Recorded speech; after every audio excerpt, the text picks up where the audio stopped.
Tandaan niyo po, walang miyembro ng pamilya na habang panahon makakasama mo.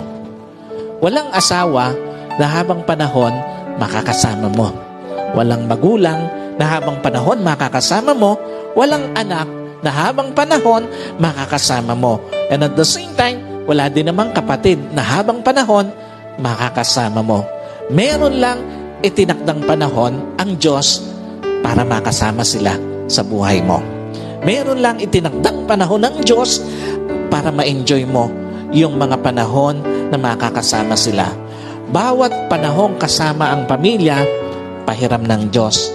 Bawat panahong kasama mo sila o bawat araw na kasama mo sila, kabawasan yon sa panahong makakasama mo sila. At bawat sandali na lilipas, palapit ng palapit yon sa pagtatapos ng pahiram na panahon sa iyo ng Diyos. Kaya hindi dapat sinasayang panahon para sa pamilya, lalo na sa pagtataniman ng sama ng loob, lalo na sa pagkakait ng pagpapatawad, at lalong-lalo na sa paggagawa ng yaman.